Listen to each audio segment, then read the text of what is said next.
This is the Spec Designed Podcast, your quick guide to web design, local SEO, and branding that works. Welcome, everyone. Today, we're tackling something that probably makes most business owners cringe a little bit. The negative online review. It feels like a real punch to the gut when you see one pop up, doesn't it? But what if that feeling, that initial dread, is actually pointing you in the wrong direction?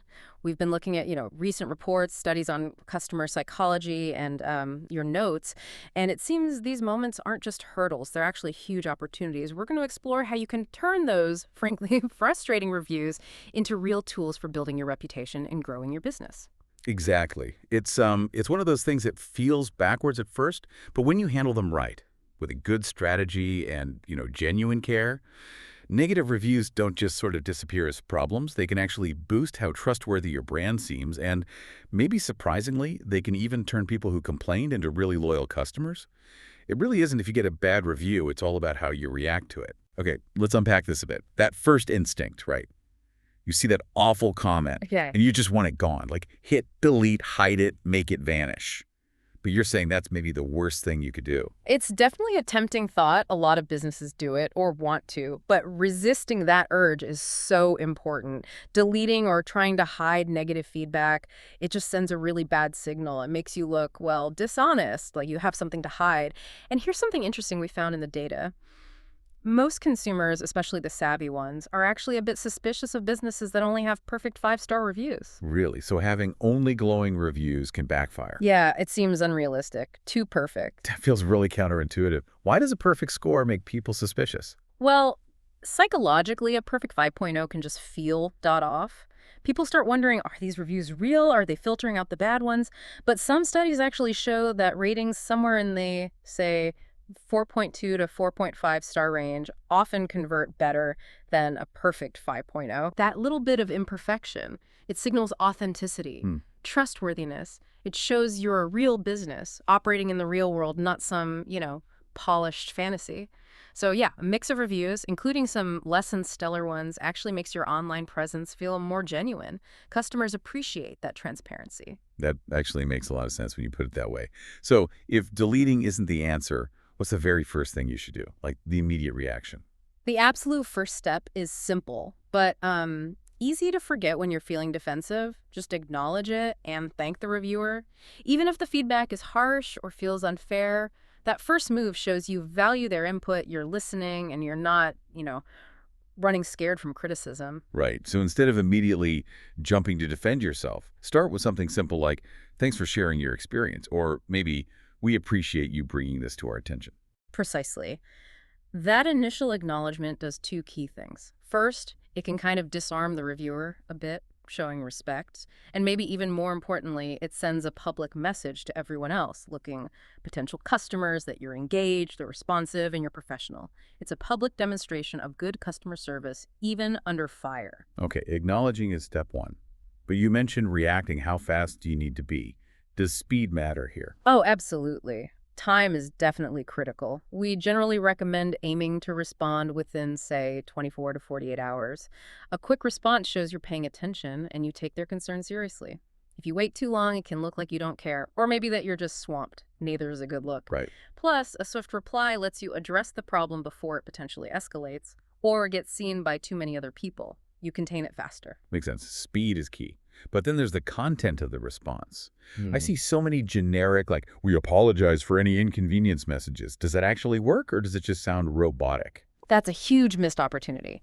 Those generic copy-paste responses, they can honestly make things worse sometimes. They feel insincere. You absolutely need to personalize your response. Avoid those templates like the plague. Every situation is different, right? Your reply should show that. Use the reviewer's name if you can see it. And crucially, refer to the specific things they complained about. That little bit of personalization shows you actually read it, understood it, and aren't just brushing them off. Ah, okay. So less of a blanket apology and more like, we're really sorry to hear about the trouble you had with the booking system last Tuesday, especially the delay you mentioned. Something specific like that. That's exactly it. It shows you're listening, you're empathizing with their specific frustration. And then the apology itself, it needs to be genuine. A real apology can work wonders to diffuse tension, even if you secretly think they're wrong or being unfair. And clarify this.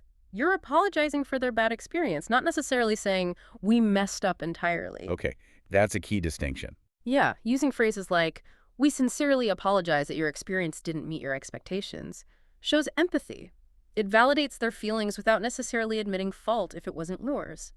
Crucially, avoid making excuses. Focus on their experience. It's about building a bridge, not winning. That's a really powerful way to think about it, apologizing for the experience. Okay, so you've acknowledged, you've apologized genuinely and specifically, but an apology only goes so far, right? Yeah. People want things fixed. How do you move towards a resolution? Action is definitely the next step. First, if your business did make a mistake, own it. Plain and simple. Trying to dodge responsibility just looks bad. Owning it shows integrity. It shows you're committed to getting better. So maybe say something like, we understand our checkout process wasn't as smooth as it should have been during your visit, and we're actually looking into how to improve that. It's much better than blaming, say, a new staff member or something. Accountability matters. Right. And once you've taken responsibility, if it's appropriate, how do you actually offer a solution? Do you just say sorry and leave it? No, you need to be proactive. Offer a concrete solution or at least a clear path to finding one. That could be anything from a refund, maybe a discount on their next visit, offering to redo a service, or simply inviting them to discuss it further so you can understand better and fix it. This commitment to making it right can often completely turn around a negative situation. Okay, so you might say something like, we'd really like to make this right for you. Could you please contact us directly at this number or email? We want to discuss this further and find a solution you're happy with, that kind of thing. Exactly. And phrasing it like that does something else really important strategically. It encourages taking the conversation offline. Oh, right. For anything complex or sensitive or potentially heated, getting it out of the public view is usually best. Providing that direct contact info invites them into a private conversation. It stops that awful public back and forth argument that nobody wins and just makes the business look bad. Yeah, I've seen those threads. They get ugly fast. They really do. Moving it offline allows for a more personal, more effective resolution. It shows the customer you're serious about fixing it, not just putting on a show for the public. Taking the drama offline, focusing on the fix, makes total sense. And this all feeds into the bigger picture, right? Using this feedback, even the negative stuff, to actually improve things long term. How does that work in practice? This is where negative reviews become incredibly valuable intelligence, basically. Think of it as free market research. Even if it stings a bit, you need to look for patterns. Are multiple people mentioning the same issue, slow service on Saturday nights, a specific product defect? Use this aggregated feedback to pinpoint weaknesses in your operations, your products, your service, and then obviously make changes based on that. This feedback loop is vital for resilience. And I guess it's not enough just to make the changes internally. You need to communicate them too. Like, Yeah. actually tell people, hey, you told us waits were long, so we implemented this new system. Exactly. You need to shout about it, in a way. Communicating those improvements is key. Maybe even quantify it. And now wait times are down by 30%. Even better, that shows customers you don't just listen, you act. You take their feedback seriously, and you're committed to getting better. It builds huge goodwill and loyalty when people see you evolving based on their input. Okay, we've talked a lot about handling the negative. But what about actively encouraging positive reviews to balance things out? How do you do that without seeming pushy? Yeah, you absolutely need a strategy for encouraging positive reviews too. Happy customers are often quite willing to share. You just need to make it easy and sometimes give a gentle nudge. You can build it into your process. Maybe a follow-up email after a purchase or service, a clear call to action on your website, or even signage in your physical location. You could also just empower your team if a customer expresses satisfaction. Train your staff to politely suggest leaving a review. Having more positive reviews naturally helps dilute the impact of the occasional negative one. It gives a more balanced picture. It's proactive reputation management. And is it ever okay to sort of subtly highlight positive things, even when you're responding to a negative review?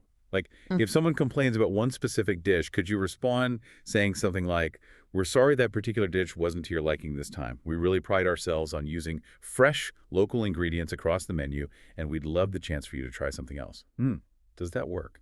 Yes, that can be a very smart tactic. You're not dismissing their complaint, but you are gently reinforcing your brand's strengths or values. It frames a potential positive future experience while subtly reminding them and everyone else reading about your overall quality or mission. Also, being transparent about your process for handling complaints can build trust. Briefly mentioning how you look into issues shows you have a structured, professional approach. This all sounds like great strategy. Yeah. But let's be real, sometimes reviews feel personal, maybe even unfair. How do you keep your cool and stay professional? It must be hard not to get emotional or defensive. It absolutely can be hard, but maintaining a calm, professional tone is non-negotiable, even if you're fuming internally. Avoid any language that sounds accusatory, definitely no sarcasm, and resist the urge to get defensive. Remember, your response is public. It reflects on your entire brand. A calm, measured reply can actually de-escalate things. Getting into a public fight, never worth it. Makes the business look terrible. So what if the reviewer just keeps coming back, being aggressive, even after you've tried to resolve it offline? If you've made a genuine effort, offered a clear path to resolution offline, and the reviewer remains hostile or unreasonable in the public comments, it's often best to just disengage publicly. You've done your part professionally. Sometimes dignified silence is the right move after you've extended the olive branch. And to make sure everyone on the team handles these situations consistently, especially as a business grows, should you have some kind of standard process? Oh, definitely. While every response needs that personal touch we talked about, having a standardized framework is crucial for consistency and efficiency. This could outline the basic steps, acknowledge, apologize genuinely, offer a specific solution path, invite offline discussion. It might also include guidelines on tone, maybe even some approved phrasing examples and things to absolutely avoid saying. This gets everyone on the same page, ensuring every review is handled well no matter who sees it first. Okay, so we're responding well to individual reviews. But how do you keep track of everything? Reviews pop up all over the place now. That's a really important point. You need comprehensive monitoring. Don't just watch Google. Think about Yelp, Facebook, TripAdvisor, any industry-specific sites, even social media mentions. Setting up Google Alerts is a basic start, but using dedicated reputation management software can be really helpful to pull everything into one place and ensure you don't miss anything important. You need to catch feedback promptly, wherever it appears. And once you're monitoring everything, how do you use that data strategically, beyond just reacting one by one? That's where you shift from just reacting to being truly proactive. Look for those trends and patterns we mentioned earlier. Are complaints spiking about a certain product? Or maybe only on Tuesdays? Are people consistently praising one aspect but criticizing another?